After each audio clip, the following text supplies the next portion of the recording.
my end too once we start. Okay, press the button. Let me look at the live stream status.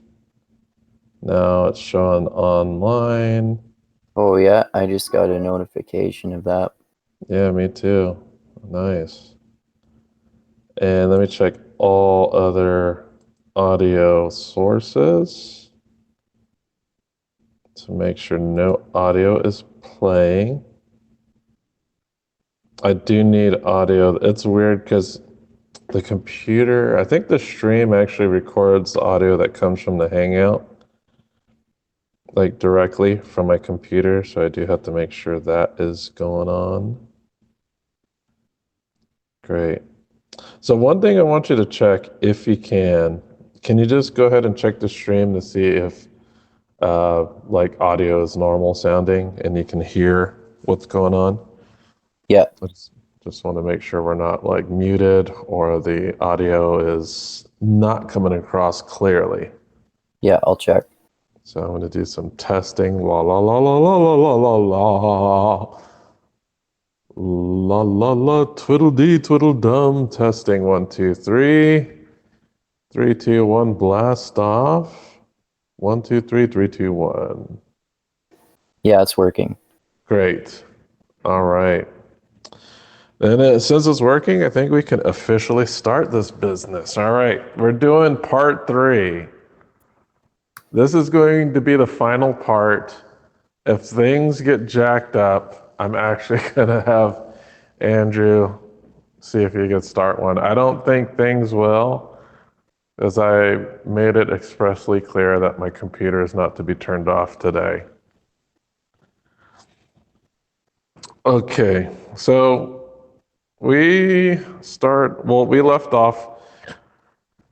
Stansfield was accused by 2 cops. They were investigating his conduct inside the apartment, and he did not want to deal with any of the Mickey Mouse BS. He leaves the apartment, steals some kids' basketball, and tells them that they should be in school. Right. Matilda catches a cab and has the cabbie follow Stansfield to his place of business. And she finally arrives. I'm not going to go through what she said because we talked about that in the last video and there are jokes made about it. I'm just recapping just the end of the last video and then we're moving into what we haven't discussed yet. Okay. So we find out that Stansfield works at the DEA office, so he is a DEA agent. Yeah. As opposed to a detective, which we kind of thought at first. That's kind of what was in my mind when I first watched the movie. Like at what point? From the beginning? From the beginning, I always thought he was like some type of detective, or, well, not from the beginning. I would say when the cops were coming and he tells Rastaman, he says, well, tell them we were doing our jobs. That was like my indicator that, oh, okay, these guys are probably crooked cops. Maybe they're like narcotics detectives or something like that. Oh, okay. Okay. Beware I of kind of the sorry. robot. Beware of the robot. That's what I'm saying. Because I'm in the elevator right now. Oh, okay. Beware of the robot. Yeah, at first, until they revealed it, like when they revealed that he worked for the EDA, the DEA, I was surprised. I kind of got the impression at first that he was just like A one of criminal. those, yeah, just like one of those criminals in movies who likes to dress in suits and be all proper and stuff like that.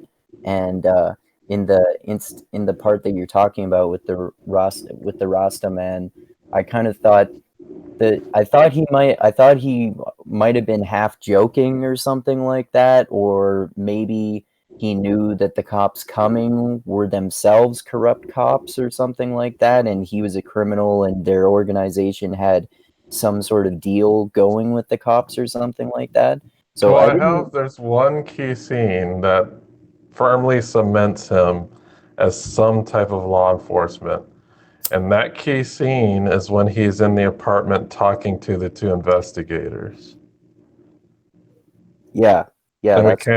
we kind of get a sense at that moment that he's some type of law enforcement that is possibly a higher ranking one, because he's just kind of talking down to these two cop-like figures who Yeah. are kind of interrogating him. I guess I just interpreted that at first as him just being a dick. Well, yeah, he's certainly being a dick, but if you just take a look at the context, it's like, okay, he has to be some type of law enforcement guy. I just don't know what type. Yeah, it Because does he's make going sense. back to the scene of the crime with two official looking dudes asking about what happened. And he explains the scene as like, oh, I shot the bad guy. Hmm. So I think that kind of like, okay, so he must be a cop. And then she follows him as like, oh, he's not just a cop, he's a DEA agent. Yeah, So yeah, he's not local, he's federal, yeah, which is even crazier. yeah, exactly. Yeah, Um, so after this, after she finds out where he works, we cut back to the hotel room. Matilda is back at the apartment watching Transformers. And then Leon knocks on the door to enter, and she switches the channel to something a little less childish. I don't remember what it was. It's like maybe a news report or something. oh yeah, yeah. We were Um, talking about this last time after we got cut off without realizing it. I yeah, remember so we gotta retread some of the stuff we talked about, which is annoying, but Yeah, it didn't get included in the last recording. I think we recorded like 30 minutes yeah, something without like that. without knowing that it had been cut. Yeah, Super annoying. Um, so next thing, Leon comes back. He bought her a dress for what I believe is to make amends for the last awkward encounter they had, which was, one of those weird pedo moments. yeah, yeah. When she was like coming on to him, and he was all creeped out and like, "Get away from me! You're a child." Yeah, pretty much. So as he gives her this dress, there's a knock at the door, and it's actually the clerk from downstairs at the hotel lobby, and he says that he wishes to speak with him. And if you guys had watched the last video, you'd know that Matilda basically told the clerk, "Hey, that's not really my dad; it's my lover." Yeah, So the clerk is like, "WTF?" And so they get kicked out again.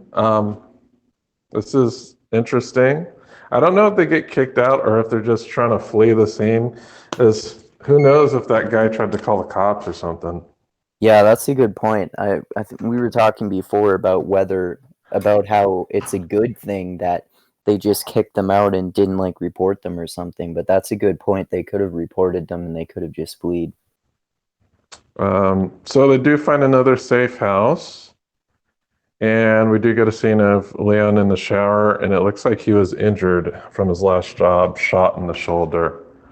Yeah, and in movies, that's never a big deal. No, it's like, oh, it's just a flesh wound. I'll Hmm. just sew this up myself. Yeah, I don't know if I'd ever be able to sew up my own bullet wound, but hey, the movies make it look easy. yeah, exactly. All right, so with the money that Matilda acquires from her old apartment, she attempts to hire Leon to kill Stansfield and his goons. Leon rejects the offer and tells Matilda to do it herself. So he's kind of annoyed that he's being asked to do this. And what happens is that Matilda does get really emotional, and Leon says that he's tired of her games, and then Matilda starts to play Russian roulette with the pistol. Yeah, Um, so she makes a wager. If she wins, they stick with each other, and if not, they part ways. So I'm guessing if she wins, that means she doesn't die, Yeah, and if not, the parting ways, I guess, would be the death. You know.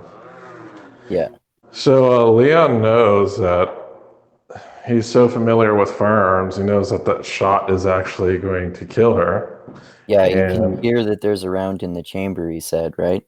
yes, and while Matilda is pulling the trigger at the last minute, Leon swats the pistol away and the gun fires and misses. So Matilda wins by default here. Yeah. So we start to see like their training montages. So now that she's won, Leon introduces his apprentice to Big Tony, Darth Matilda. Yes, I'm making that stupid joke again because I wrote it down in my notes. It's a funny nickname in like 3 different ways. Tony doesn't seem to buy that she's 18 and gets them both glasses of milk on the house. Yeah. So they go on their first real job together. And they built a system, and it looks like their system is to plug the people, fake some type of, I guess, a damsel in distress situation. And then as the victim opens the door, Leon comes in and cuts the security chain and barges into the apartment. Yeah. And then Matilda gets her gun back and puts it back in her mouth, which seems pretty unsanitary. Yeah.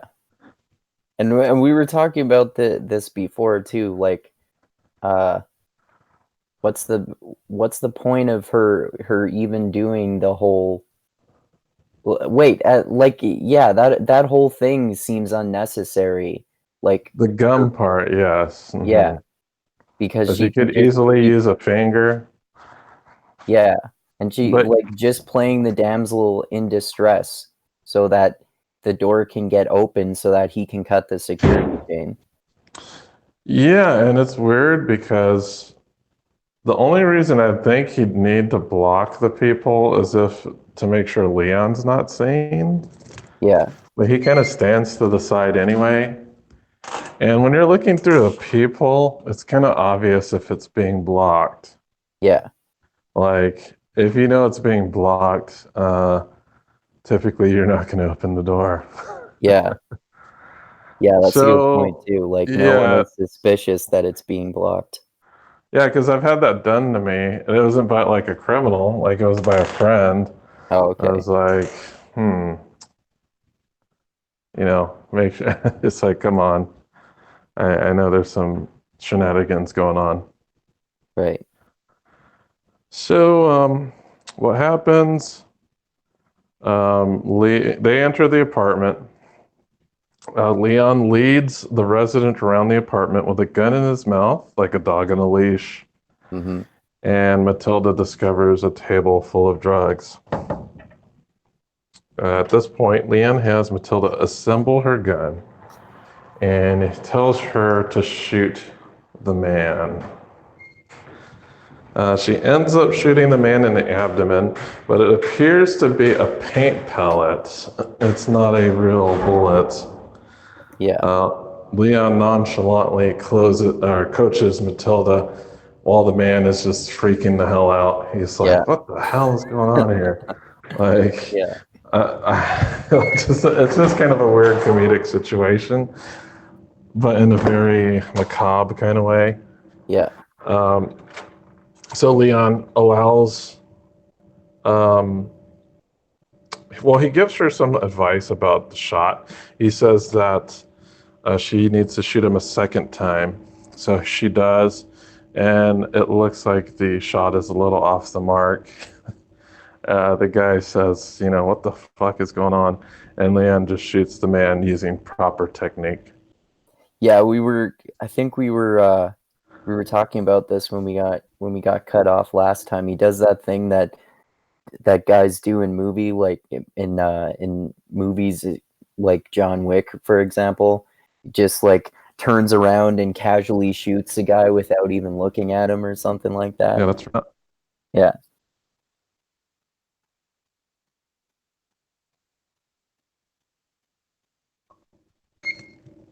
Uh-huh. Oh, Yeah, I lost you for a sec.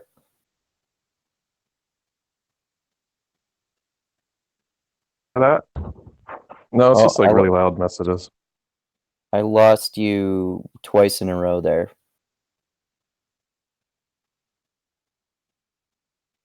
Oh, oh, you still there?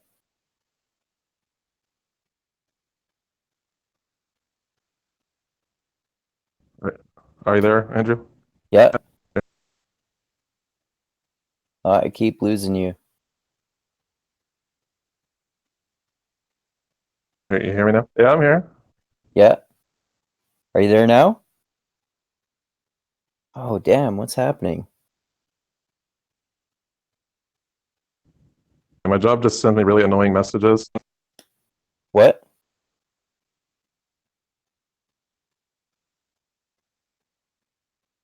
Oh, damn, what's happening? Okay. You s- Oh my Are you God, there? this is so annoying. Yeah. Whoever. Are you there? Oh, damn. Hi.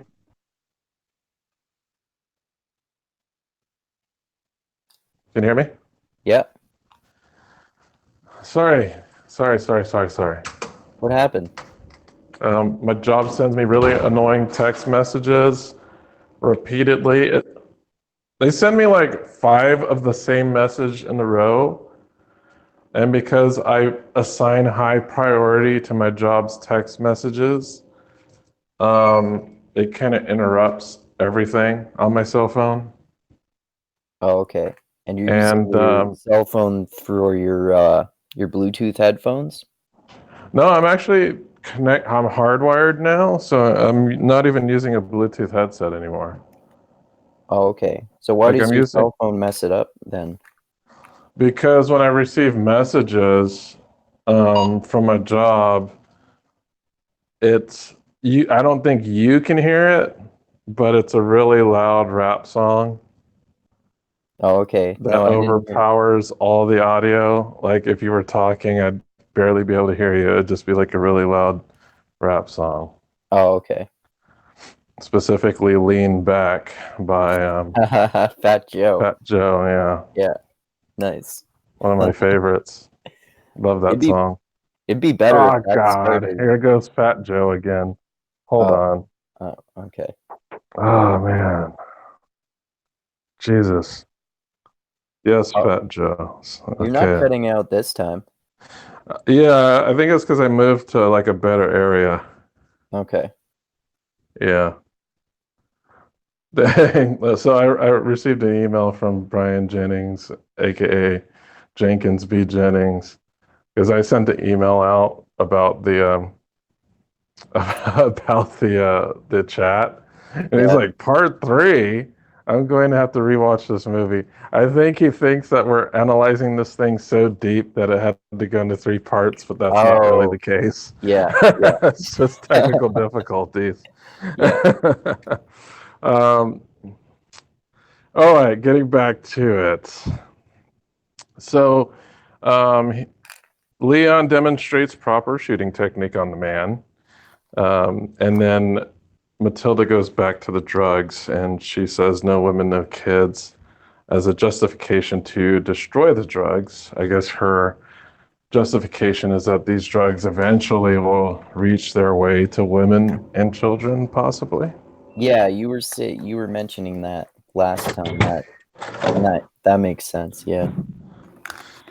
So, but the rule is bent in a way. It's not, the rule is meant for them not to kill women or kids, not to stop women and kids from being killed themselves. But still, I get the justification now.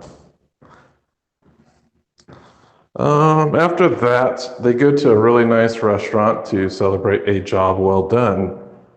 Leon allows alcohol to celebrate the occasion, which is surprising. It makes you think, does Leon know that she's 12, or does he truly think it's so strange. Yeah, it's weird. It's kind I of wonder. I questionable. wonder if I wonder if some of that is maybe due to, how he Tradition. supposedly, yeah, like how he you said that he's kind of plays an Italian character in this, so maybe that's sort of more of like an Italian cultural custom. You know what? It might be because I think Europeans and especially Italians don't really think that much about drinking wine, and that's what they seem to be drinking here. Yeah. I mean, I could be totally misremembering this, but I think it's more common in that culture to have like to allow children to have like a sip of wine or something like that, or like drink wine at a younger age, like if you're 12 or so or something like that I with the big family dinner or whatever. I think you might be right there. Maybe you'd have to ask Daniele Bolelli about Yeah. that next time you talk to Yeah, it's a him. good idea. So you're gonna have to put that in your memory banks there. It's like, dude, what's the rationale behind drinking in Italy there? So Yeah. there's something to ask him. Yeah, that could be totally a stereotype. I'm interested to see what he says about that.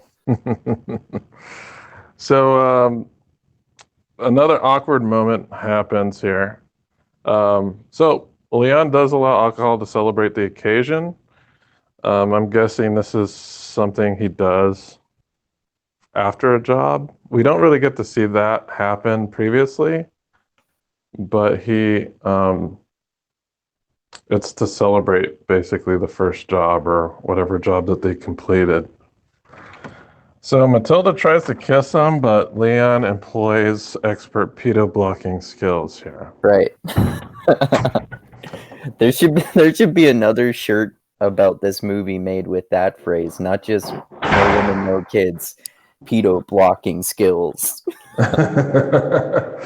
So Matilda tells him once again that she's in love with him, and he tells her basically to cut it out. Matilda then gets drunk and starts guffawing uncontrollably at near nothing, attracting unwanted attention in the restaurant and further embarrassing Leon.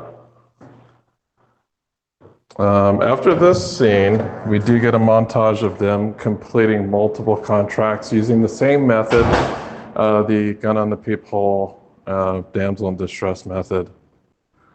On the last door that they encounter in this montage, Matilda delivers her damsel in distress story, and instead of opening the door, Leon hears weapons clicking. He whisks Matilda off to the side, and the occupants unload on the door. I don't know if it's one person or more than one, but it sounds like more than one. But they Yeah, just definitely. unload on the door. It sounds like multiple guns being fired at least. Yeah, that's what it seems like. Um, to put things to an end, Leon shows Matilda the ring trick, which consists Right. of tossing a grenade through the doorway, blowing the apartment up. Yeah, that's an awesome name for using a grenade. The ring trick. Yeah. Yeah, and he uses that later on at the end of the movie too. Yeah, so this ring trick does resurface, so it's kind of a little foreshadowing, but you really don't kind of expect it. We know, oh man, he uses grenades. That's pretty off the wall for just like a regular assassin. But yeah, the ring trick involves tossing a grenade. It's just basically the use of grenades in some form or fashion. Yeah. Next thing that happens, Leon stops by at Tony's And he tells Tony that if anything were ever to happen to him, that he would like his money to be given to Matilda. It sounds like Tony kind of objects at first, but then he kind of gives into that. I think this is the point in which we see that it is possible that Leon might get himself killed doing something. As usually in the movies where someone is kind of creating a last will of some sort, and this is kind of that. Yeah. That kind of is a foreshadowing for that Yeah. character is going to be in grave danger of some Yeah. sort. Yeah, that is sort of a common trope of, you know, the hero's about to go into the final epic battle and take on tons of enemies, and he's probably gonna die, so he's got to make plans. Yeah, but the part that's weird though is that this discussion happens before any of those types of plans come to pass. Like right now, he's just training Matilda, so he's not in grave danger. But we kind of get this feeling that he knows that something in his mind has clicked, and that he's not going to follow his normal protocol when he deals with his jobs. Right.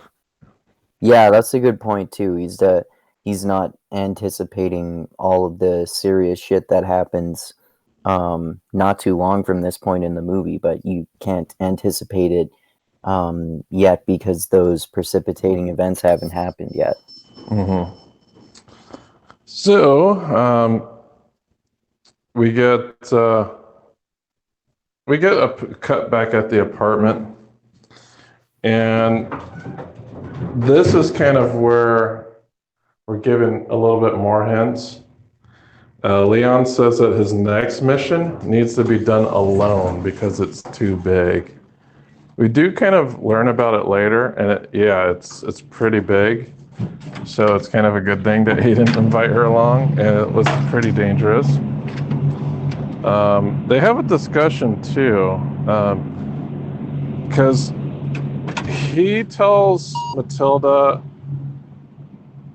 I don't know if he does this on purpose to just kind of rattle her feathers or ruffle her feathers, but he says that she needs to grow up, and he also says that he needs to grow up as well.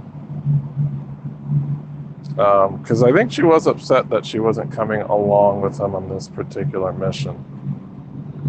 Yeah. But the growing up. Yeah, actually, that's what I was just thinking about. Yeah. So the growing up, I think Leon does have a bit of a stunted. I wouldn't say that he's an imbecile or anything.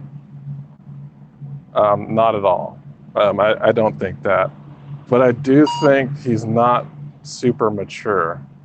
Yeah.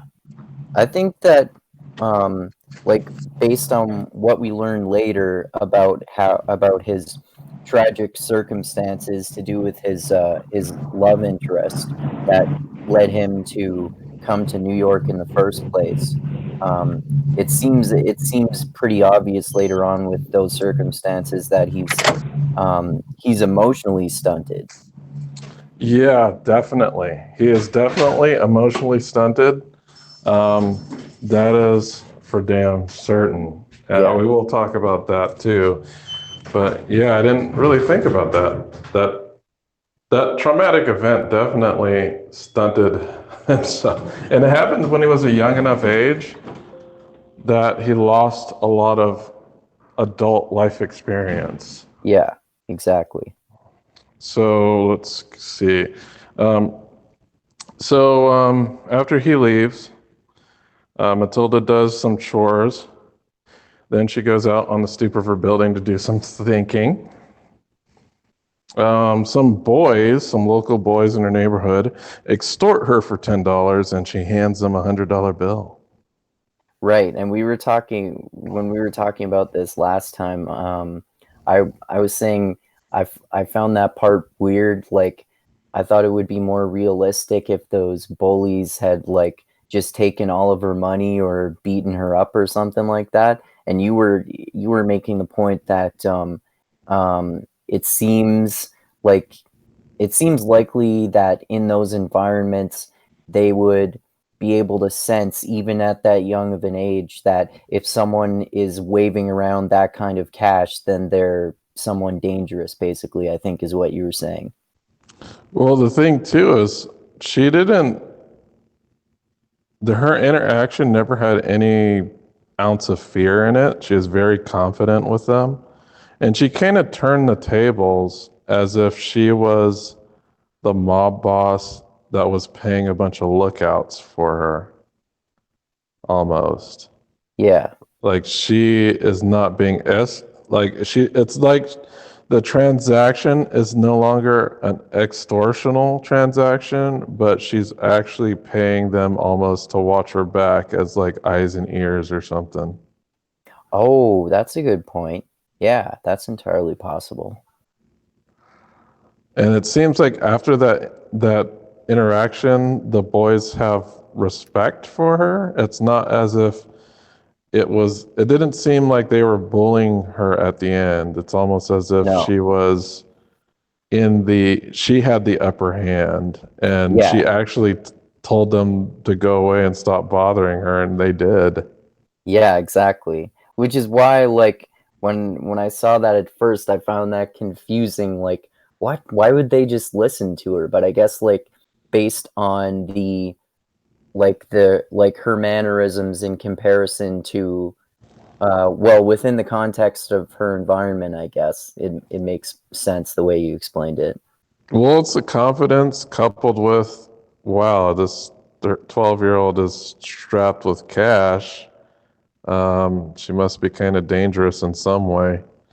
Yeah. You know what I mean? It's like, so I think they kind of, you could kind of see that physical change in the boys when she gave them the 100. It's almost as if they're not extorting her anymore. They're kind of her lackeys now, and she's the boss. Yeah. So she does a little bit of thinking, and then she goes and gets some Leon sunglasses, and she goes to Stansfield's place of work. She passes by posing as a food delivery girl, and she goes into the DEA office. She goes up into the men's room looking for Stansfield. I assume she saw him walk into the bathroom. We really don't get the scene establishing that, but she looks around in the bathroom as if he's there. I think she believes he's in one of the stalls. What ends up happening is he pops out from behind the door that he was hiding behind. And the first thing he does is try to guess what type of food she's brought him. Yeah. And then we get the whole neck crake drug thing. The, you know. Yeah, that where he pop he pops or he grabs one of the pills from his pill bottles and he like what does he like throw it up in the air? I don't remember. Does He puts it in his he just mouth. He puts it in throws his his mouth, head right? back, Yeah. and he kind of like cranks his neck, and then I guess that pops the pill open or something. I don't know. I'm pretty sure this is all Gary Oldman. I don't think Yeah. this. I doubt this was like written into the script. I would really Pretty love to great see the script if it script. was. Yeah, I'd really love to read this script if it's out there somewhere. That would be a really cool thing to see. But he does the real creepy close quarters, invading personal space thing with her. But first, before he does that, he asks her to drop the sack in the floor and asks who sent her. And she says that she's on her own, and the reason is because he killed her brother. And then we go into that next scene where he gets creepy. He asks if she likes life, and he does some type of weird pedo-esque stuff to her. Yeah, what does he Like, do again? I don't he remember. like um, He caresses her face. Oh yeah, that thing that he did with the guy at the beginning. Or Yeah. did yeah, I Well, think he he did. sniffed the guy at Oh the yeah, he beginning. didn't touch him, did he? Other than hugging him? Yeah. No, he held his face, like the Did he? side of his Okay. face. Yeah, Okay. he hugged him, which was weird. Yeah. So he gets into that weird close personal contact mode that's real creepy. Finally, the Rasta man barges in and tells Stansfield about Malky, who was killed by a professional. So he talks about the hit, and we do get to see that the hit was um, from Leon. And before he shot Malky, he said, "No women, no kids." So we get that phrase thrown in there again. Right. How many times is that said in this movie? Like a handful of times? At least four. So we get the first when he explains the rules. The second when they're sniping. The next one, I guess, would be when Matilda finds the drugs, and then this one. I think this one might be the last one, if I'm not mistaken. So four times, I believe. Okay. So what happens is the Rasta man busts into the bathroom. Well, actually, he already did that, and he explained about the assassination attempt. Well, not attempt because it was successful. And Stansfield is kind of pointing a gun at the Rasta man for no apparent reason.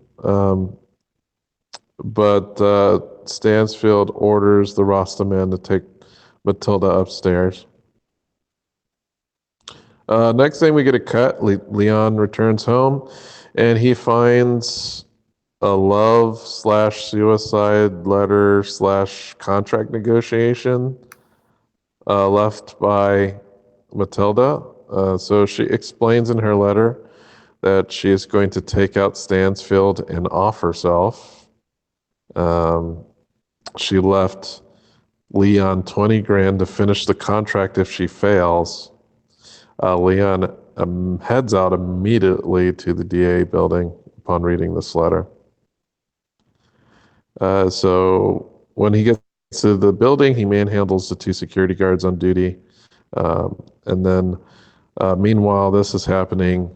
The white Rasta man is taking inventory of the guns and ammo that Matilda brought, and it's 2.9 millis and some bullets. Yeah, we As, were talking about that before. It doesn't seem like much of an arsenal.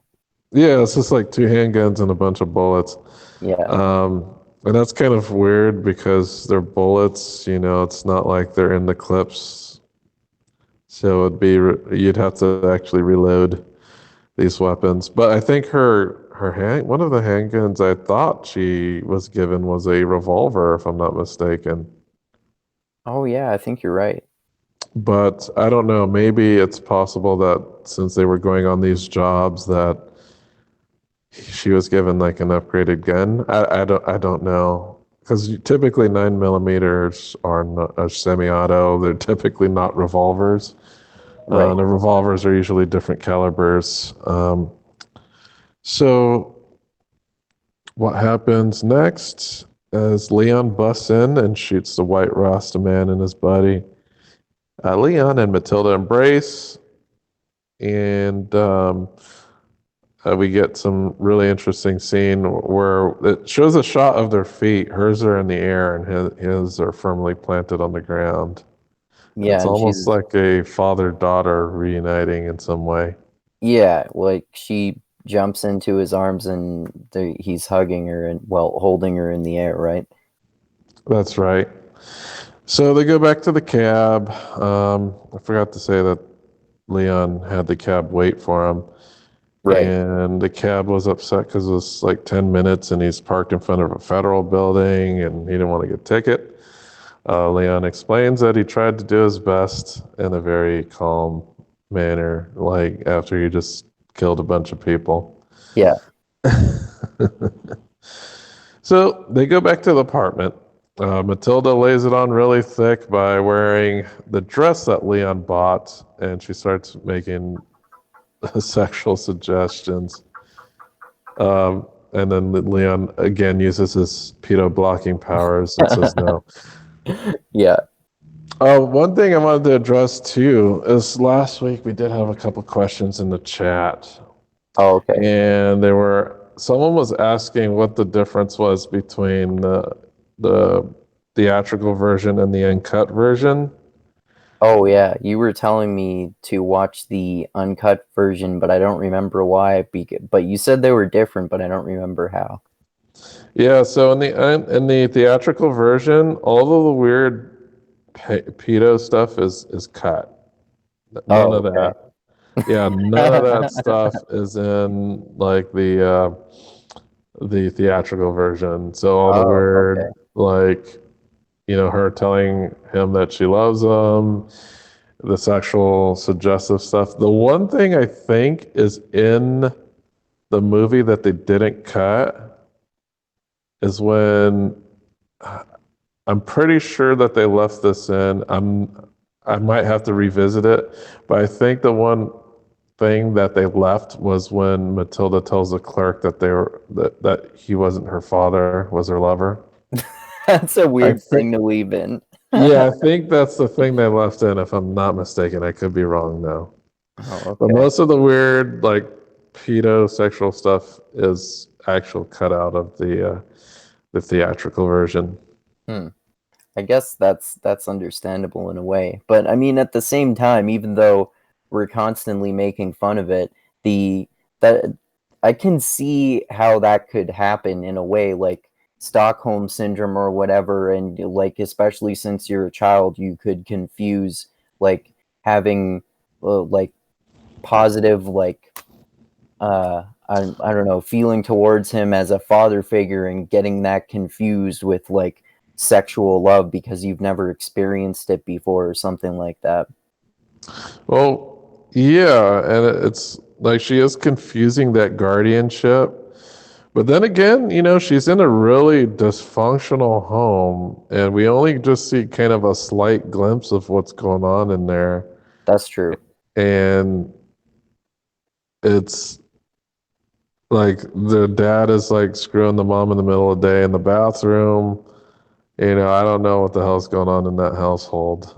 You Yeah. know what I mean? Yeah. So, so it could be a product of her screwed up upbringing. Who Yeah. knows? Who Yeah, for knows? sure.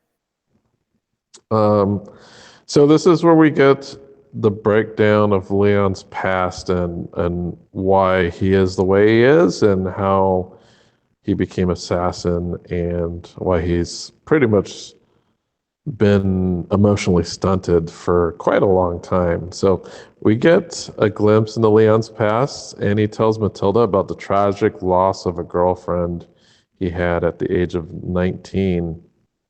Um, he tells a story that it was kind of like some type of forbidden love situation.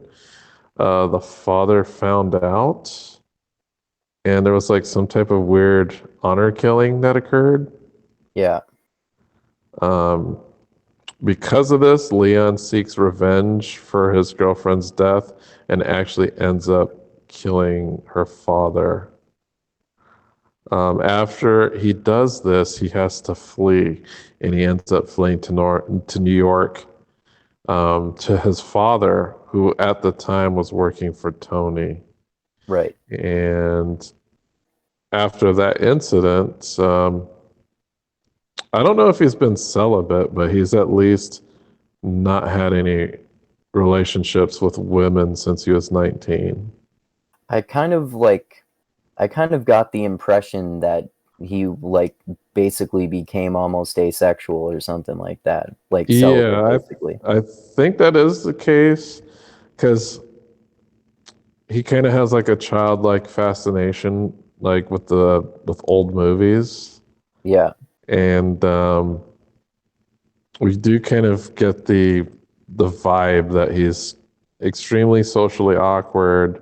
He keeps to himself. He doesn't have any relationships aside from Big Tony, it looks like. That seems to be his only relationship that he has with anybody. Yeah. So I do think that's probably the case where he doesn't, he probably has not had like sexual interactions with women outside of what he may have had with his ex-girlfriend. Yeah. Yeah. It seems that way. So I think he does shed a tear during this story. And finally, Matilda gives up of gives up her sexual pursuit of him in exchange for him to start sleeping in bed like a normal person. So he awkwardly lays in bed while she tucks him in, and they go to bed. I wouldn't have trusted her, man. Yeah, but I don't know. He's weird. We know that he doesn't understand things Yeah. that an adult, like a regular adult who has healthy relationships would. I would have been afraid of her like trying to rape me or some shit like that. Yeah, it was a little weird. I don't even think that's. I don't remember that if that scene is in. Actually, I don't think that entire scene is in the theatrical version. Okay. Yeah. That is interesting too, though, that like like someone finally points out, like a character actually points out that it's fucking weird that he sleeps sitting in a chair with his sunglasses on. Yeah. So yeah, that finally gets addressed at least. So next thing that happens, we get a scene at Big Tony's restaurant, and there's a birthday party going on. And Stan shows up, Stansfield, with a bunch of his goons, and they're armed to the teeth. So they have a discussion about the assassin that killed Malky. Stansfield puts two and two together and figures that Tony must know who the hitman is since it happened on Tony's turf. And the description of the hitman is quote unquote Italian. Right. He seemed of the Italian persuasion. So he also explains that the assassination that Matilda attempted to assassinate him, and it seems that Big Tony kind of knows, oh, I know who that was. The girl, when he talks about Matilda. He doesn't say her name, but he knows that this girl has been hanging around with Leon, and then she has been training as an assassin. Yeah. So I kind of see that there's a hint of understanding there in Big Tony with Big Tony. So he explains that she tried to do this in broad daylight, and then the same hitman that took out Malky showed up to rescue her, and he wants to meet him. So next thing we see, Leon and Matilda wake up the next day. Leon is still, nervous and jumpy. Matilda goes out to buy milk, and Leon tells her to remember the code. And here's my quiz for you today. Do you know what the two codes were? Was it? If it's two knocks, I only think I might remember one of them. I think it might have been two knocks and then one knock, but I'm not sure. Well, both of the codes have three parts. Okay, I definitely don't remember them. Okay, so the correct code is two knocks, one knock, and then two knocks. Oh, okay. The incorrect code that she gives to the SWAT team is three knocks, two knocks, then one knock. Yeah. So I it's remembered that she gave them the wrong knock deliberately, but I didn't remember the specifics. Well, I always remember this knocking code for some reason. It's just like stuck into my psyche. it's like Okay. it's like the even the way she does it. It's like 1, 2, 3, 1, 2, 1. Okay. Like she waits on that last one to do it. I don't know. It's just me being autistic. But anyway, um, I remember specific. Well, you know, from us talking about it, I remember all sorts of obscure, specific details from the Matrix trilogy. yes, Probably, you they're do. But probably. you've seen it probably more than I've seen The Professional, though, I think. Oh, okay. I don't watch The Professional once a year. There are lots of movies that I've seen like a dozen times at least, like the Lord of the Rings movies and Fight Club, and so many others. I've probably seen this probably 10 times, and I Okay. watched it twice in preparation for this. Right. Um, because this isn't like a movie that plays randomly on TV much. No. It's not.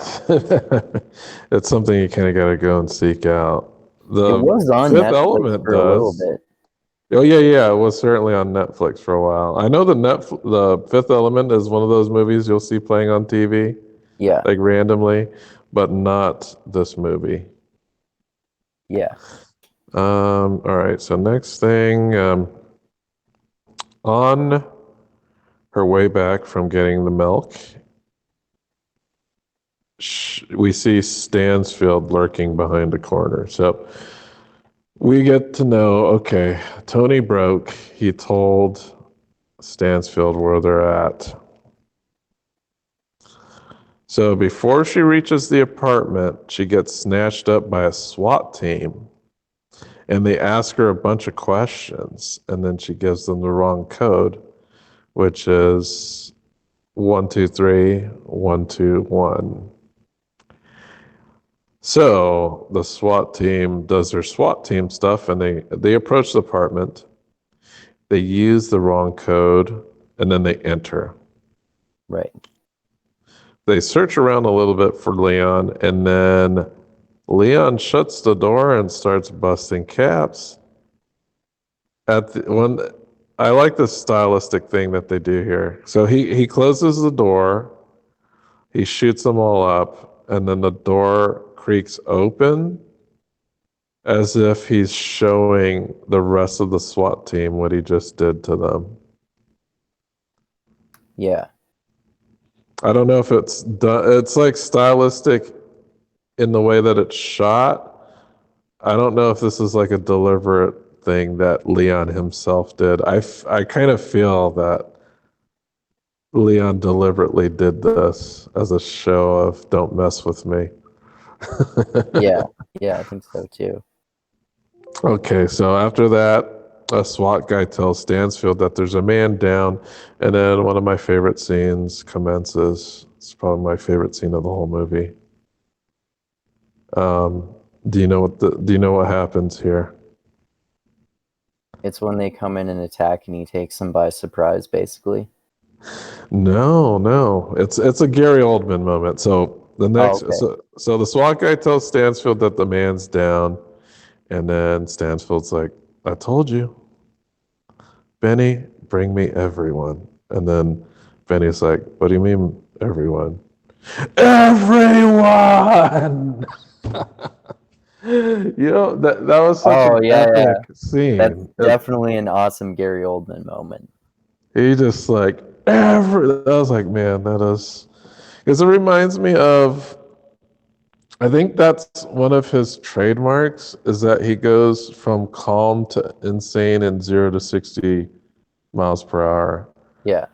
And he does this also in a SNL skit where he makes fun of basketball players trying to be actors. I didn't know that. That's funny. I'll have to send you this skit like when I get the chance. It's on YouTube. It's freaking hilarious. But Okay. I'll send it to you. But his skill is being able to go from one thing to another like at the drop of a hat. And that's why I love this everyone scene because he's like super calm it's like the SWAT guys telling him, "Oh, there's a man down," and then he's like, "I told you," like really calm, and then in a really calm voice, he just says, "Benny, bring me everyone," and then Benny's like, "What do you mean, everyone?" Everyone. Like I was like, "Damn, he is super serious." Yeah, it's super serial, man. And the next scene, everyone is basically brought. So you see all these cop cars arrive and they're just storming this place. We see now a second wave of SWAT team approaches the apartment. And this time they're bringing like riot barriers and shields and stuff. And the second wave of SWAT starts to approach the apartment.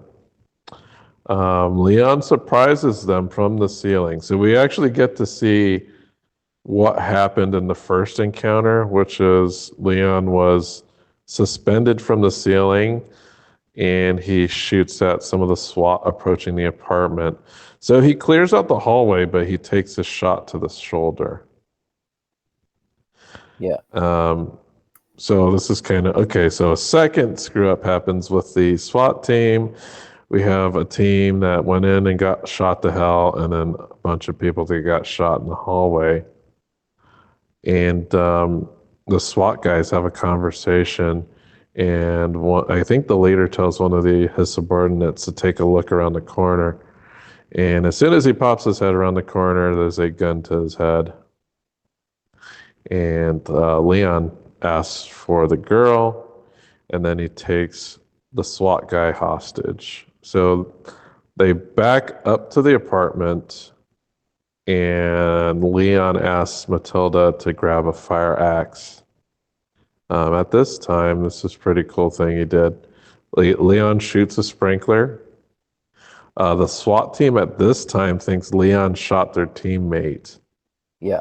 And then they pop around the corner to see what happens, and they just start unloading on their teammate. So visibility is poor here because of the sprinkler, so they don't really realize that they're shooting at their teammate.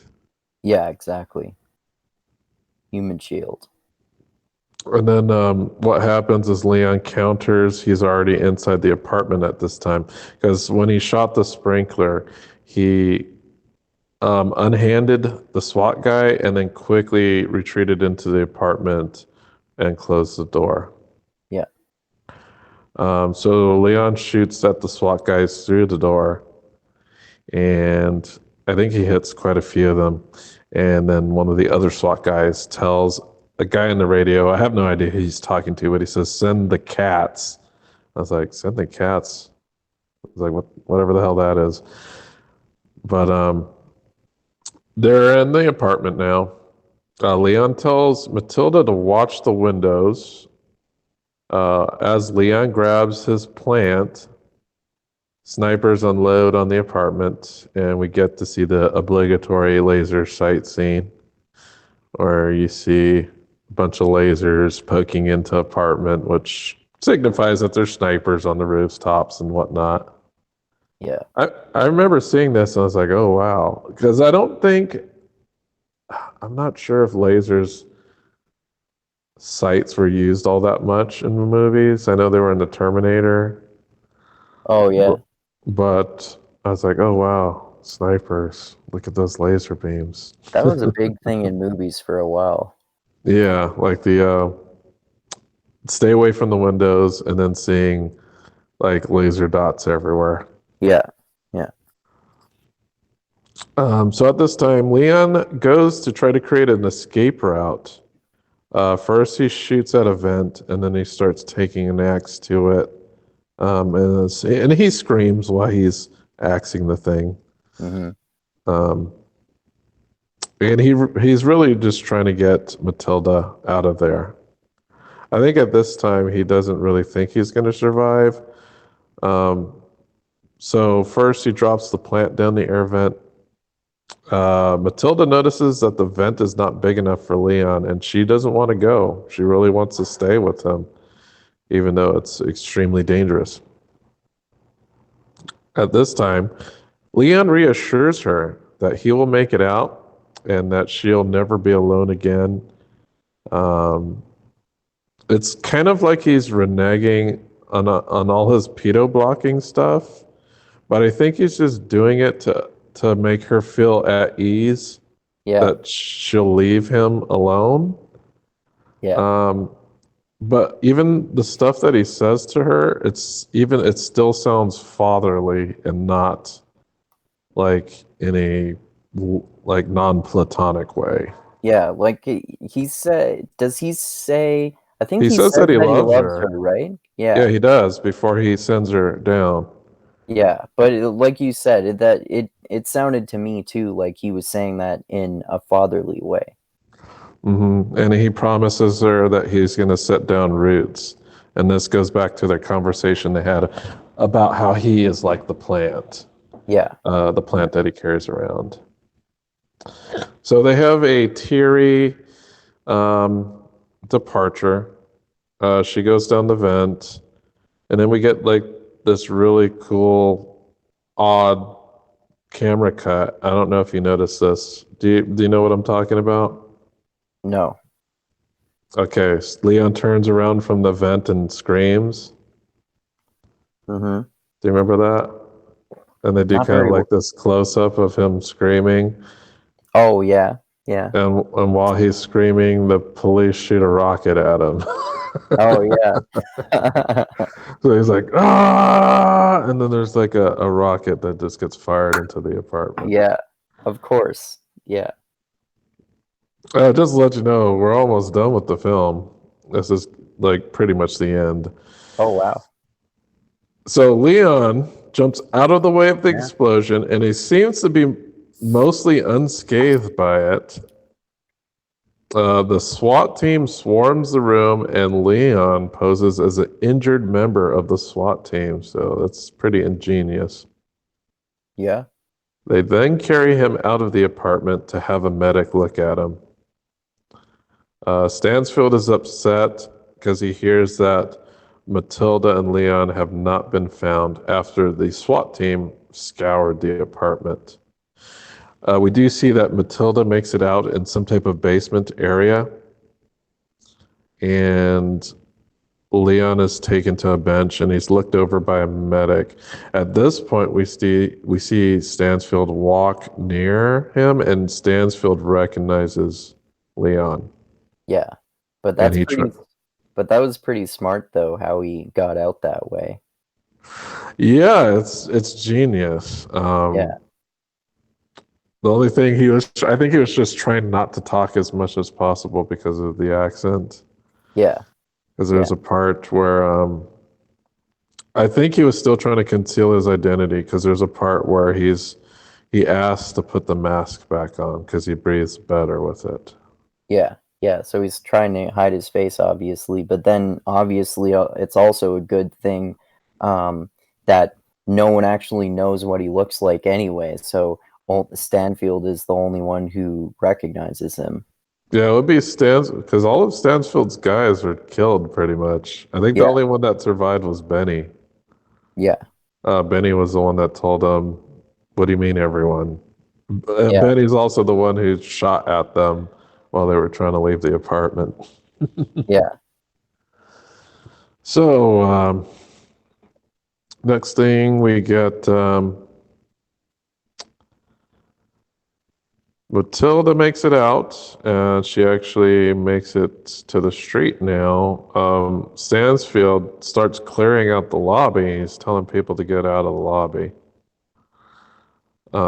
Leon makes his way downstairs, which is lined. You see as he's going down the stairs that every inch of that staircase is covered by SWAT. It's just a giant line of people in full SWAT gear. It's like, wow, they literally just brought in everyone to deal with this one guy. Yep. So it's like, okay, this guy is that badass that the entire city is coming after him. Well, what? How many SWAT team guys did he take out? Like, what? A lot. Almost 10 Yeah, something like that. by himself. So Yeah. So I guess the response is warranted, given that he's taken out so many of them. But so he's making his way downstairs. Matilda makes her way to the street, and Leon finally gets into the lobby. So we get some interesting cinematic choices here. I don't mean bad, but I was like, oh, this is some interesting stuff. So at this point, all the view of Leon is like first person, and we get to hear like this kind of saddish piano music that's playing. And we don't actually get to hear, I don't think we get to hear Leon get shot. What we see is a first person view. It's set to music, and we slowly see Leon's view falling towards the floor. Yeah, and we see Stansfield creeping up behind him too. Mhm. So, Stansfield comes up to Leon, and they exchange some words because I know I didn't write it down, but Stansfield says something kind of snarky when he gets to Leon. Yeah, I don't remember. Like he says like the one and only, like I think Leon says, "Oh, you're Stansfield," and Stansfield's like, "Yes, the one and only," or something of that nature. Oh, okay. Yeah. That is an interesting point of view perspective um from Leon as he gets shot and he falls over and he's dying. Yeah, because we don't. They make it feel like he's gonna make it out.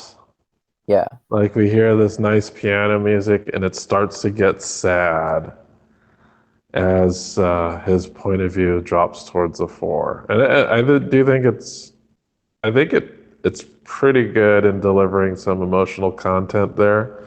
And I really like how they did that. Well, how Luke did that. It was a really interesting way to show like your main character getting shot down. Yeah, I agree. So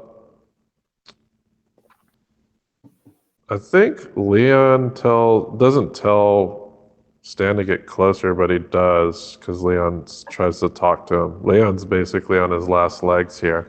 Is he like gurgling on his own blood or something like that, and that's why it's hard to understand him? Yeah. Yeah, he's like almost he's fighting death at this moment. Right.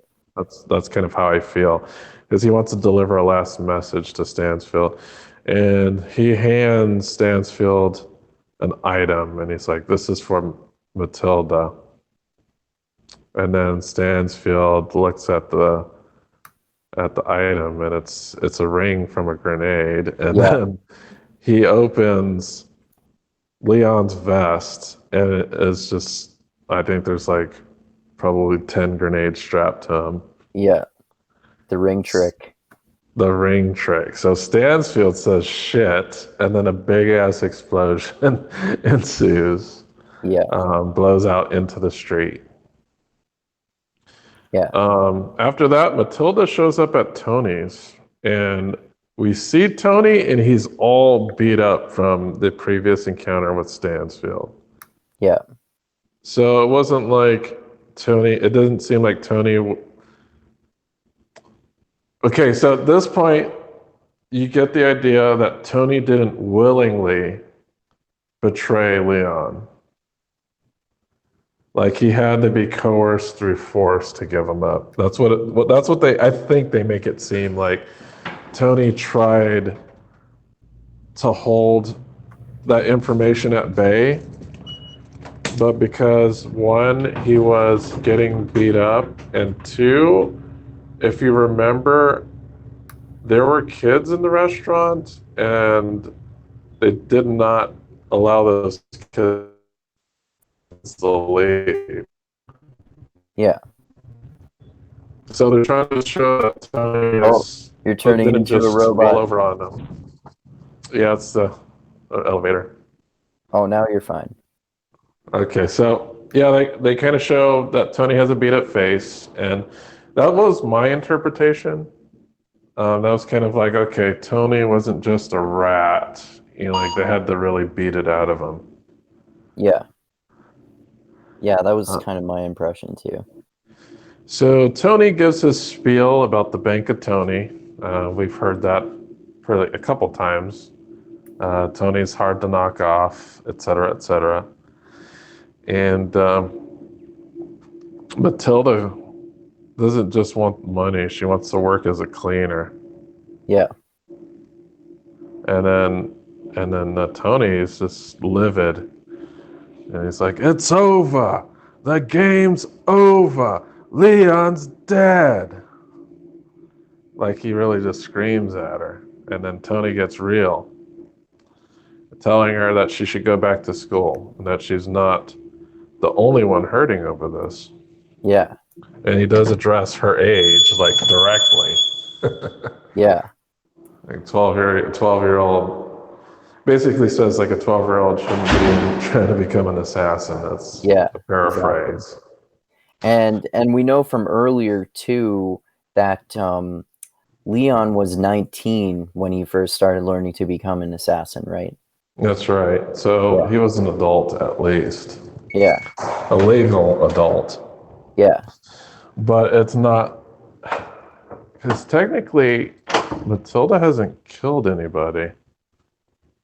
At Yeah, I guess least so. when Leon became an assassin, he already had that experience under his belt. Yeah, that's true.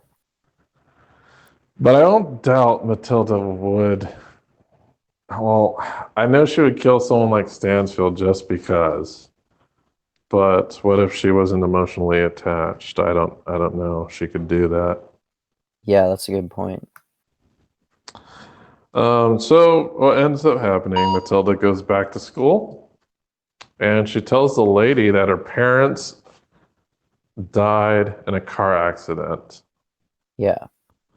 And the schoolmaster lady doesn't believe her. And Matilda tells her the real story, which sounds even more ridiculous and unbelievable, Yeah, exactly. but it's actually true. And it seems like the schoolmaster, I guess, must have believed her because they're allowing her to stay because Yeah. this was like her last chance, um, staying alive. Even though Stansfield's dead, like I don't know how or why she would be pursued. But I guess if they did Well, more investigation about Leon, then they'd know that she was probably living with them, but doing any cursory yeah. investigation about it. And there could still be like other crooked cops that were working with Stansfield or that knew or who knew about him and were corrupt or Well, something. Benny didn't die, remember? Yeah. Yeah. So there's at least one of Stansfield's crew is still alive. Yeah. So yeah, I guess she still kind of has to cover her tracks a bit. So she goes outside. So there's like a bunch of girls on the porch, and they're like, "Who's the new girl?" And Matilda goes out, and she goes and plants the plant near a tree so that it has an opportunity to grow roots. Yes. Furthering The the end. metaphor. The end. That is the Yeah. last scene of the movie. Hey, well, looks like we actually finished it without getting cut off. Good for us. Yes, definitely. Oh, I'm so excited. Yeah. We don't, but hey, you got more time to read The Dragon Reborn. I'm Yeah. sorry, The Shadow Rising. I finished it like 2 weeks ago, but still. I've been going through it really slowly. I'll probably have to, well, yeah, go through it more quickly, just because I I took I had the library book out from my library, the audiobook out for so long that it had to get returned and somebody had already reserved it. So Ah, I'm probably gonna have to read the rest of it as a free PDF that I can probably find online. So that'll probably allow me to finish it more quickly, even though I'll still I'm, keep going through all the Wheel of Time spoilers episodes. I may have a way to get you the audiobook, but that all depends on how much stuff is stored on my Google Drive. Okay. What? How far were you? And we can make I'm arrangements. I could see if I can arrange to get you some audio files. okay. Yeah, I'm on chapter 20. Okay, so you're almost halfway through. Yeah. Okay, we'll figure it out. I'll get you rolling there. I'll see, because I think I got to clear some stuff out of my Google Drive in order to put stuff there. But I'll see what I can do. Okay. But yeah, how did you? So was this the first time you watched this movie? Yeah. Yeah, it was. And did it seem like? Okay, so what was your first impression? Um, this seems like a good a good but in some ways very 90s action movie that works, but you can tell it's a 90s movie. Yeah, I definitely could say that. But why? What were the things that stood out to you that made this a 90s movie? I think it's just like things that are um like a little more cheesy than what happens in movies now sometimes, just like some of the acting, especially the secondary characters and stuff like that, like some of their hairstyles seemed like Oh, really 90s too. I think you're referring a lot to like that first scene with the fat bastard guy. Yeah, that sort of thing made it seem like a 90s movie, but like I said, it's still it's a really good action movie too. I can see why people like it, especially like the end part, that epic battle sequence at the end. Yeah, so I know on many different lists, this ends up being Jean Reno's number one movie. A lot of people put this as his number one acted movie. Yeah, I that's definitely the case for me. I haven't seen many other of his movies. I think we were talking before about how I've seen him in Because that he mostly uh, plays bad guys. yeah. He does play another good guy in Da Vinci Code. Oh, I totally forgot about that. That he Yeah. was in Da Vinci Code. He was like the Yeah. main cop detective guy. Yeah. Yeah, I totally forgot about that. I just remembered what I think I mentioned in one of our previous episodes about this, that I remember him as being a secondary character, but a good guy in that Godzilla movie with Matthew Broderick. Oh yeah, Uh, that's right. and he was also in that movie Ronin, I think, where he's Yeah, also an assassin. yeah, yeah. Yeah. So he always plays like a guy that shoots guns typically. Yeah. But like I understand why that may have been a typecast because this was like one of his earlier roles. Well, at least in the U.S. This was probably his first major U.S. movie. Did he do a bunch of French films before then? Yeah, he was kind of a major French star at the time. Okay. So he had some French credibility under his belt. I'm glad Luc Besson introduced him to the United States market, Yeah. and I thought that was a really strong opening for him. What do you think of Natalie Portman's acting? It was actually quite excellent. Yeah, I thought it was too. Yeah. Like I And was very impressed that a I was 12-year too. old could do that. I was especially impressed because I'm pretty sure the first movie I saw her in was Star Wars Episode 1. And I think her performance is actually better in this than Star Much Wars. better. At least Star Wars Episode 1 and 2. She does a pretty good job in Episode 3. And then she's Yes. she's grown as an actress since then too, but it's Oh, you got V interesting. for Vendetta. Yeah. Oh yeah, V for Vendetta is my favorite Natalie Portman movie, I think. Closely followed by oh shit, what's that one called?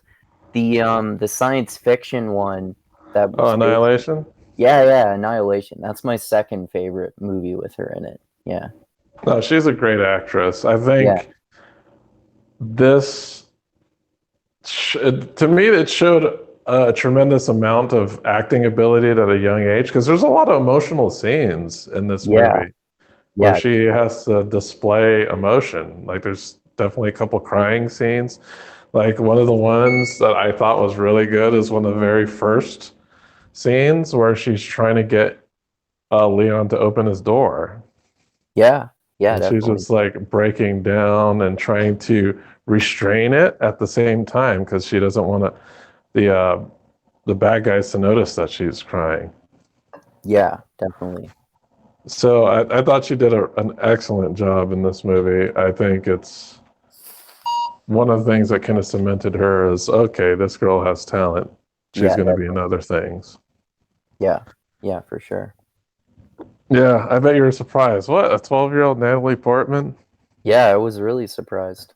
Yeah, so me and Natalie are basically the same age. So this movie I did have a crush on her in this movie. But when I saw the first time, I didn't see the pedophile version. It's just like the regular version. Right. What I call the pedophile version. But yeah, it was a great movie, well acted. And you notice there's not that many characters. It's very few. Yeah, that's true. There's not a whole lot of different characters in this movie. Yeah. And Only like it's very maybe like few. a handful or so. Yeah. Yeah. So it's Matilda's family, uh, Matilda and Leon, and then Stansfield's crew, and then Tony. That's all you got. Yeah. But yeah. Well, what would you rate this out of 5 stars? Hmm. I don't know. Hmm. I'd say like 3.5 or 4. Man, that's low. Well, I'm gonna give it 5. I just love this movie. It's entertaining. Um, it's got its well. I would give the non-pedo version a 5. Oh, As okay. the pedo version is a little weird. Kind of it's a little creepy. Yeah. I wanted you to watch this version because it's the uncut one. Okay. So you Um, think the theatrical version is better? um, you know what? That's a good question because there are certain key moments in the pedo version that show certain actory aspects. Because I think she does a good job in being like this 12-year-old that's trying to get a man, and it seems super creepy. And I think it's supposed to be creepy. Yeah. Yeah, I I would think say that so. is the intention.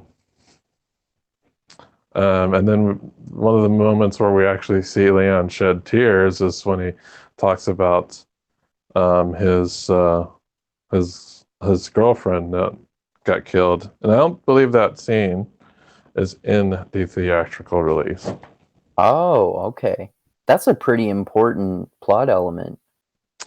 It is, but it's also closely tied to the pedo element. Yeah, that's true. So like all of that stuff gets cut out of the theatrical release. Okay. Um, but yeah, it's I love the movie. I'm a little biased because it's like one of my top 10 favorites. So I'm gonna put it at 5 stars. But yeah, we got 3.75, I guess, for Andrew, Yeah, and probably something like that. 5 for me. But if you like Luc Besson and you've seen his other movies but haven't seen this, I'd highly recommend checking it out. It's Yeah, what are definitely some better of than his? Lucy. Is one of those? Luc Besson made Lucy. Oh, I was disappointed by that. Yeah, same director. Oh, okay. So yeah, check it out, peoples. It's a pretty good movie. But I would say if you don't care for all the pedo stuff, there's a theatrical version. But if you want the Yeah, full experience, get the director's cut. yeah. All right. So I guess we could go into the books. We haven't talked about books in like 3 weeks, Yeah. but I've actually haven't read that many, Yeah. and well, mostly because I listened to a lot of my books here, and I forgot last week to actually download my books, and the internet just sucks here, so it's like Oh, almost okay. impossible to download books here. But I Oh, have gotten through some. I'm not saying I haven't. I have gotten through quite a few. okay. But what have you gotten through so far? Um, well, I guess this week I haven't read that much this past week either. I guess I've just been listening to The Shadow Rising, of course. Um, and I just last night, because it was really short, and I listened to this book that I really love called The Life-Changing Magic of Not Giving a Fuck. It's like it's like a parody book of this self-help book called The Life-Changing Magic of Tidying Up. And I Mhm. fucking love this book. It's my second favorite self-help book, right after The Subtle Art of Not Giving a Fuck, which is by a different author, but I just love I just love the titles, and I love the ideas in both of the movies. Like, you should just stop giving a fuck about so much stuff because it makes you stressed out and that sort of thing. And Yeah. it was really funny too, because the way the authors said it was like, you should divide your life into things you give a fuck about and then stroke them off one by one. It'll make you feel good to not give a fuck about those fucks anymore. There are many different types of fucks to give. And he categorizes those. Yeah, yeah, it's funny. Um, and I've also, oh yeah, I read this book called Napoleon's Pyramids. It's the first one in a series. I think it's called the Ethan Gage series, who's the main character in them. It's by, I forget who the author is, but they're pretty interesting. It's kind of like Dan Brown slash James Rowland's novel, like the all this like stuff to do with ancient artifacts and how there might be some sort of secret conspiracy and stuff like that.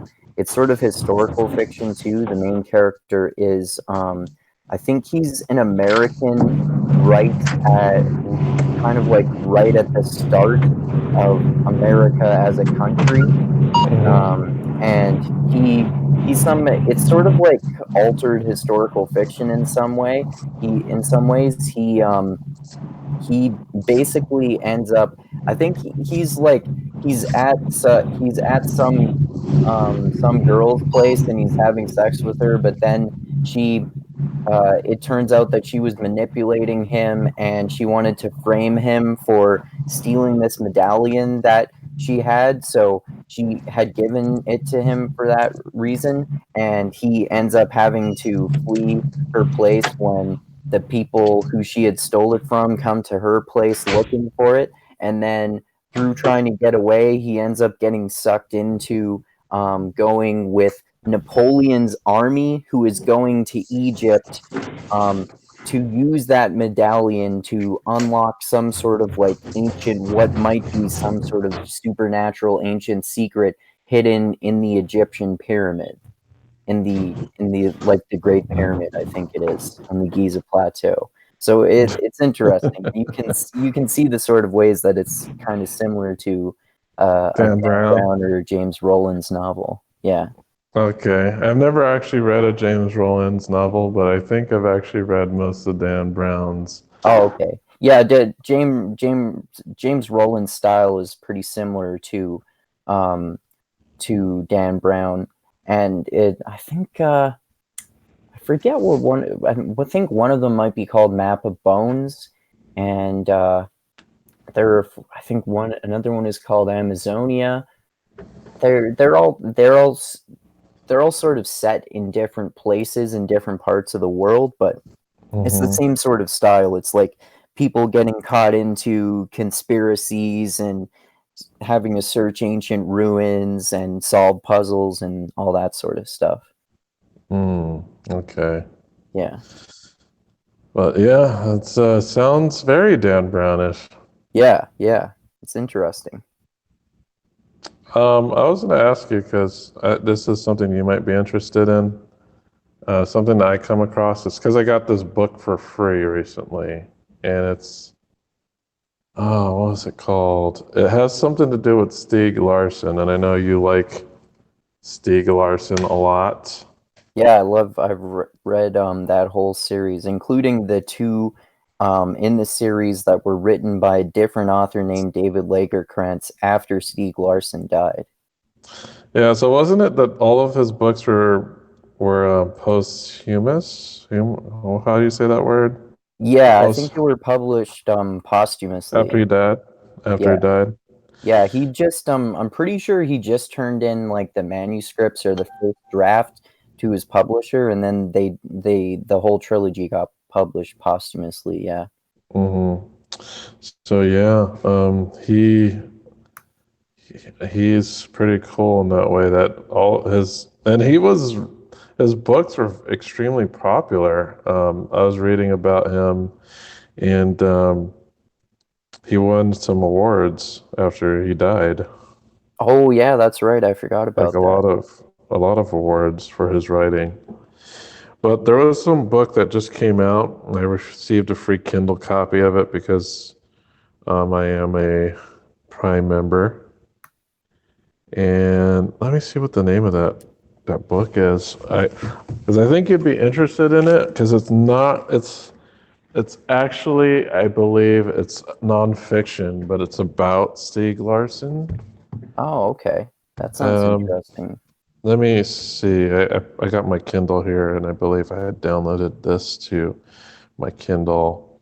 It's called The Man Who Played with Fire. It's Stieg Larsson's last files and the hunt for an assassin. So apparently, Stieg Larsson was hunting for an assassin. Oh, interesting. I should make a note of this. What's it Yeah, called? so it's called The Man Who Played with Fire. Man Who Played with Fire. Okay. If you're a Prime member, I think you can get that book for free. Oh wow. Prime members get a free Kindle book every month. They typically give you 10 choices, and that was one of the choices, and I chose that one. I was like, oh, that sounds interesting. Oh, okay. Cool. Can you check the stream? Because I have lost connection to my home computer. I think. I'm not sure though. Yeah, it's still playing here. Okay, so if it's still playing, we're still good. I think I'm just having trouble connecting right now because of the internet. Okay. Let me make sure everything's good. But yeah, The Man Who Played with Fire, and it kind of has that kind of Stieg Larsson-esque naming convention for titles. Yeah, exactly. Well, that's almost exactly the title of the second book in the series, The Girl Who Played with Fire. Oh, okay. So it's probably commentary on that, but I guess he did play with fire apparently because he was doing like his own investigation about a murder, I believe. Oh, so like that series is actually somewhat semi-autobiographical then. Oh yeah, it's definitely about him. That's interesting. I didn't know that. Yeah, so here's like the synopsis. It says when Stieg Larsson died, the author of The Girl with the Dragon Tattoo had been working on a true mystery that outtwisted his Millennium novels. The assassination on February 28th, 1986 of Olof Palme, the Swedish prime minister.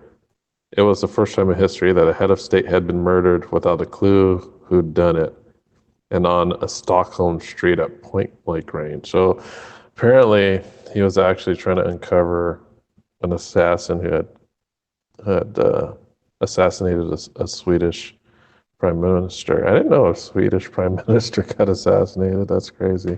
Oh wow, I thought he made that up for the book. I didn't even know that had actually happened.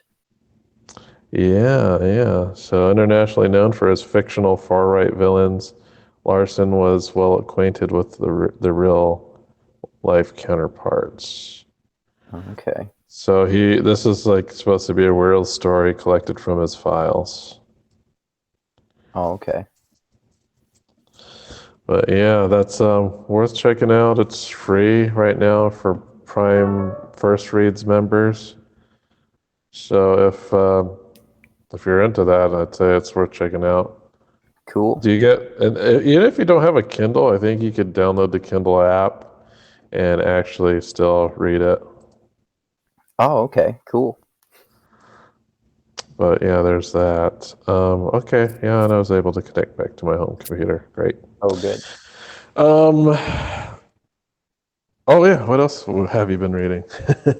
That's all I've read this past week. Oh, okay. So yeah, I've been going through Warbreaker, and I don't think I'm going to finish it before the library reclaims it. Um, I've just been too busy.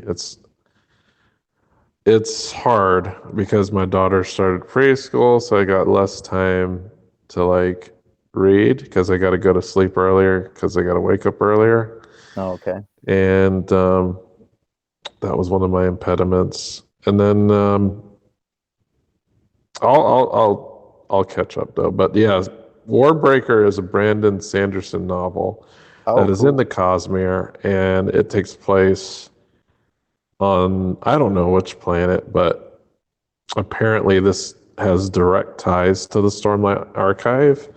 That's why I'm reading it, and I like the first chapter in. I'm like, okay, yeah, that specific thing is definitely part of the Stormlight Archive. So um, it's good. I think it's probably good to read this before the second book, I'd say, Oh, okay.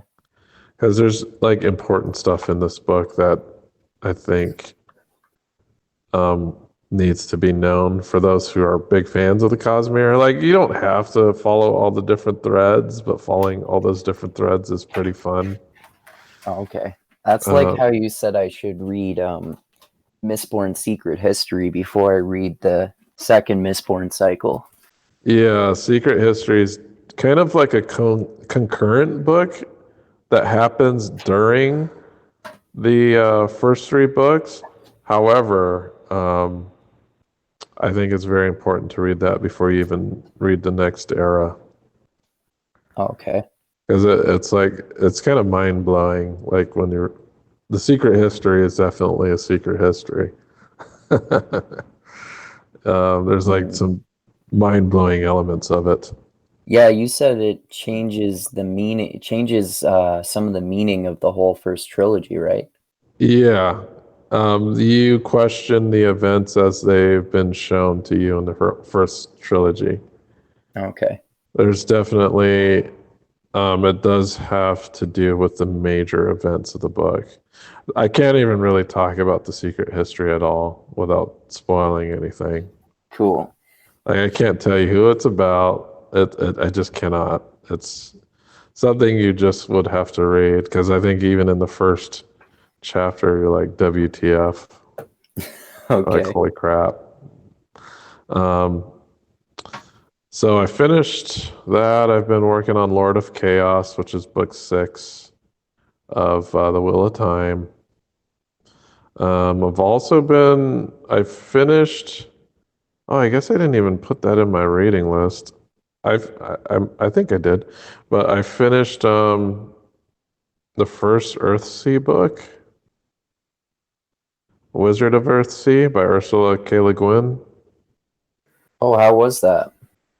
Uh, I think I mentioned it. Like, the reader is fucking insane. The narrator, at least. Oh, is that the one you said where you said they really go way over the top with the voices? Yeah, it's like the most over the top narrator I think I've ever experienced in an audiobook. Um, like, he stammers over words. After a really intense scene, he seems physically exhausted and he can barely breathe. It's like he just ran a fucking mile or something.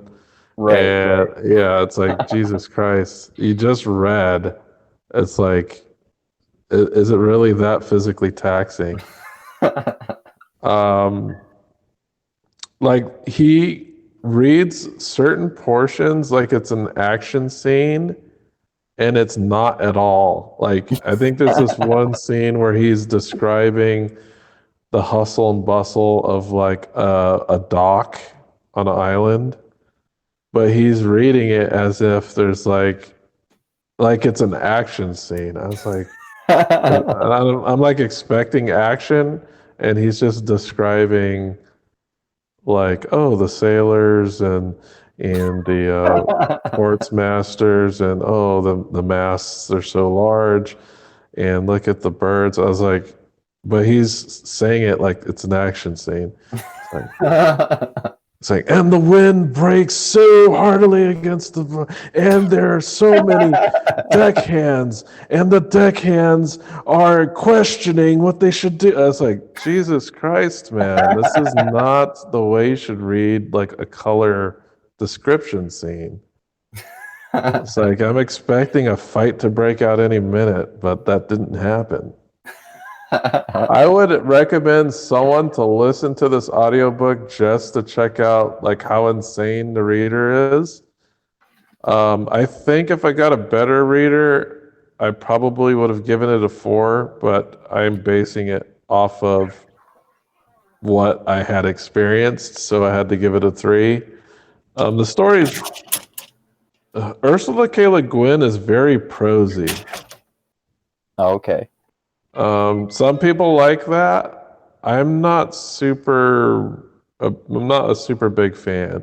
Like, it's super prosy. And sometimes the prosiness makes me, well, I guess the guy was such a crazy ass reader and narrator that he made pretty mundane things seem fucking insane. But it was very distracting the way he read. It was extremely distracting. But Ursula K. Le Guin is verbose too? I would say verbose, and I wouldn't say verbose, like extremely verbose. I would say prosy. Okay. Like trying to make some descriptions of things. Like, she's not utilitarian. She's definitely prosy when it comes to lines, like making more things poetic than not. And sometimes the flowery language, I sometimes just kind of zone out when there's too much of it. Like, I don't mind hints of it here and there. Like, I would say Sanderson is very utilitarian. He doesn't really have prose at all. Like, when I read him, there's like no prose. Yeah, I think you're right.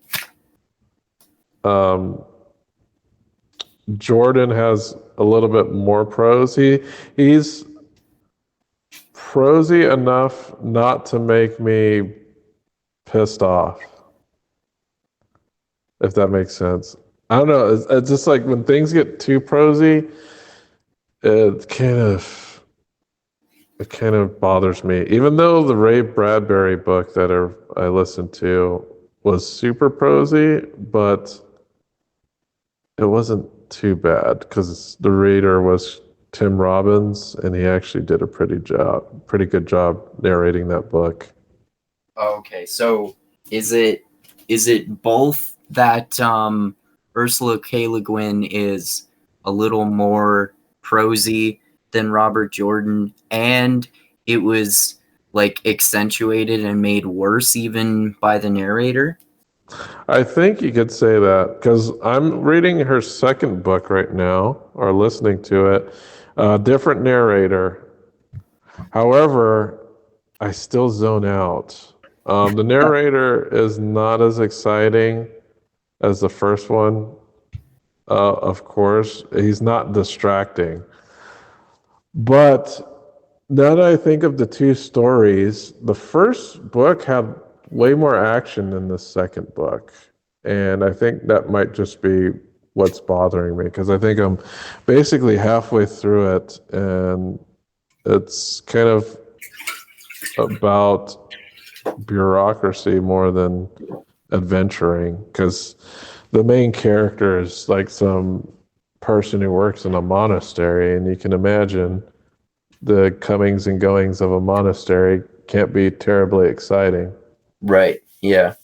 The first book is about a wizard who is adventuring around and trying to find this evil twin shadow that has been causing havoc. The second book is just slow, but I don't know, maybe it'll pick up. How far into it are you? I would say I'm at least a third into it. Okay. Yeah, maybe. And they're short books. First audiobook was like 4.5 hours. This one I think is almost 5. Okay. Yeah, I haven't read any of the Earthsea novels. I read another book by Ursula K. Le Guin. I don't remember what it was called though, and I remember that I thought it was interesting, but nothing really that special. It mostly just seemed to be about this one particular race of people and how they had a really unique and interesting culture that was very different from anything I've seen before, but there wasn't anything really exciting that happened, if I remember correctly. Yeah. I think you're probably right there. So I don't know. I'm also wondering why James likes Ursula K. Le Guin so much. I'm gonna have to check out his podcast where he talks about the Earthsea Chronicles. Maybe I just need a little bit of a different perspective. Yeah, his podcasts on those are interesting. I think he explains about how he likes all the philosophical and I think some of the political concepts and stuff like that. Yeah, I'll have to look into those. See if you covered the first book. But it's okay. It's not bad. I gave it a 3. I think I talked about My Brother Sam is Dead before, did I? I think you did. Is it that the children's book? Yeah, it's a kid's book that I read in elementary school. Right. It's historical fiction. It's about the Revolutionary War and kind of like the civilian life that surrounded that and how it affected civilians. Right, and it's about the main character whose older brother dies in the Revolutionary War or something like that. Actually, I've read quite a few books because I think we haven't talked about books in at least 3 weeks because we kept getting cut off. Yeah. And so, just to let you know, here's what I finished: The Blade itself. Oh yeah, you told me about that. Yeah. I thought it was great. Um, I enjoyed that. Like all the characters are super, like non-standard. I think Definitely. that's what's interesting about it. Like you got the kind of the nobleman who's kind of like a shitty nobleman. He Yeah. falls in love with a commoner, and he's kind of full of himself in some respects. Yeah. We got the reformed barbarian, I guess. Slightly reformed. He's still brutal as hell. Mhm. We got the bloodlusted slave girl, Yeah. and we got the totally broken torturer. Yeah, that he's interesting too. Glock. I forget how you actually pronounce his name, but the audiobook makes it sound like Glockta, I think. Yeah, Sandan Yeah. Glockta. He's really interesting too because he's a fucking terrible person, but he's also disabled, and the author continuously points that out. Yeah, and then you have some pretty good secondary characters like the wizard. It is weird. He's like super eccentric. There's this funny scene where like he just busts out naked and he kills 2 people. Oh yeah, yeah. He kills 2. What are those guys called? That work for Inquisitors. Oh yeah, They're yeah. called I don't remember. proctors or something. Yeah, But I think you might be right. Yeah. I forgot because he has 2. One's like a big mute dude, and some other guy's The other one's like a kind of a sly fellow. Right. I think they're called proctors. I can't quite remember. Yeah, I think you're right. Um, I did that. Lion, the Witch, and the Wardrobe. Oh, how was that? It's basically Jesus the lion, Yeah, I kind of lion want to Jesus. read those because I think I read that one and maybe a few other ones when I was a kid, and I thought they were okay. I wonder how it like if they would hold up now. And it sounds from the way you describe it that I might notice some of the themes that I didn't notice when I was a kid either. Yeah, lion Jesus. That's. Yeah. I also read Tucker Carlson, Ship of Fools. Oh yeah, you told me about that one. You said it was actually pretty good. It's It okay. I was. give it 3 stars. Um, some of it's pretty good. You said Some one of of the it's parts. okay.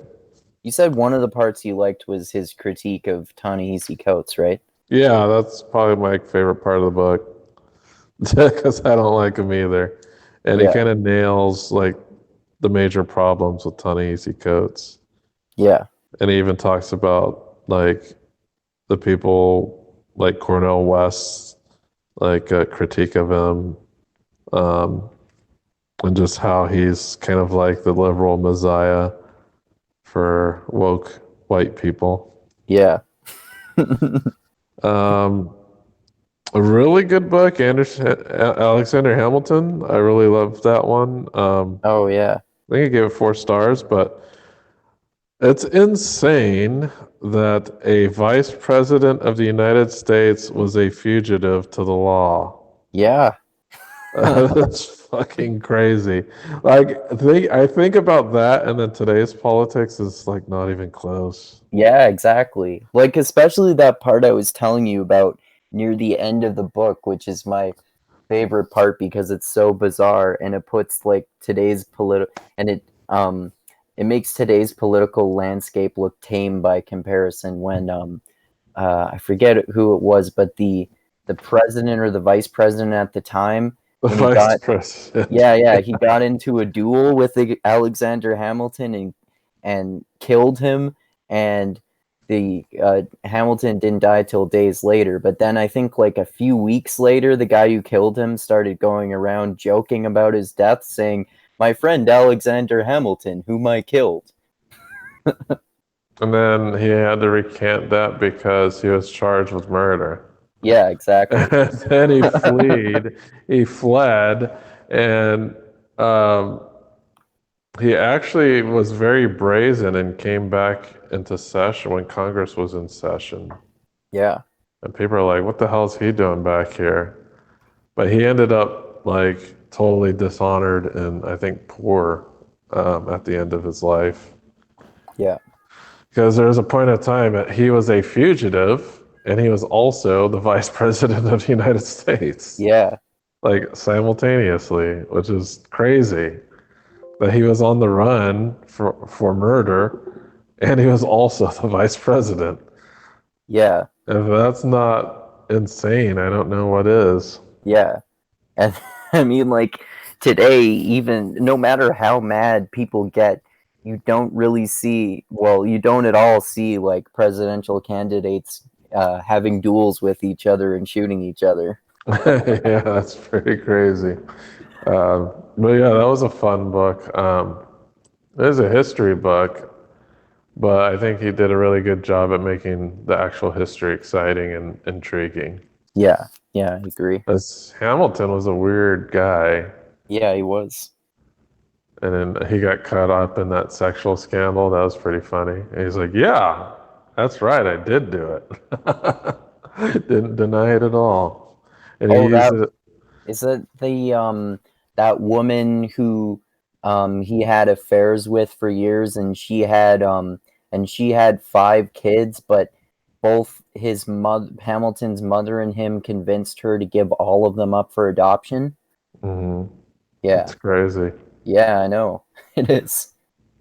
And then her husband tried to blackmail him, Yeah. and he's like, "Oh yeah, yeah, I did have an affair." He told about the affair in order to clear his name about corruption charges or something like that. Yeah, that's right. So it's pretty interesting life the guy led. Yeah. And I was like, wow, like people just became lawyers from working in the law office.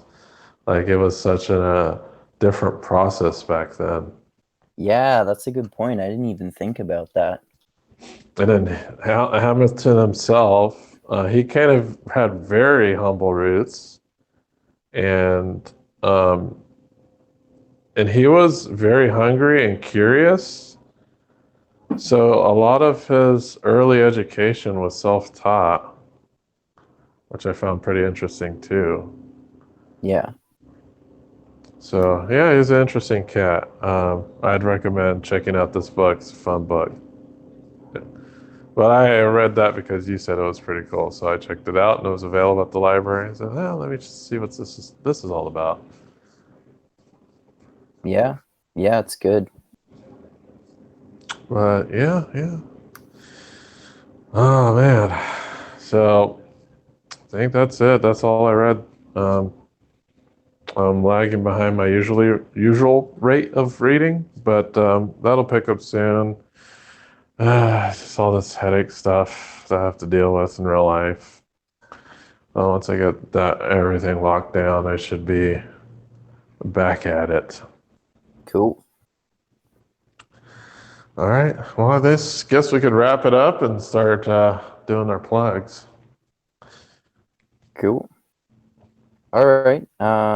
Yeah, so if people want to, they can check out my YouTube channel at Mindgasms.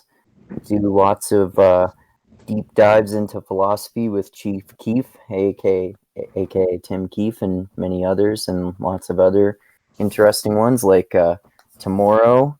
Dusty and Chris James from Mixed Mental Arts also are going to talk about Deadpool, which should be fun. And We're doing that tomorrow? yeah, aren't we? Holy shit. I better go watch the movie. Oh, I think thought it's you free remembered. somewhere. I completely forgot.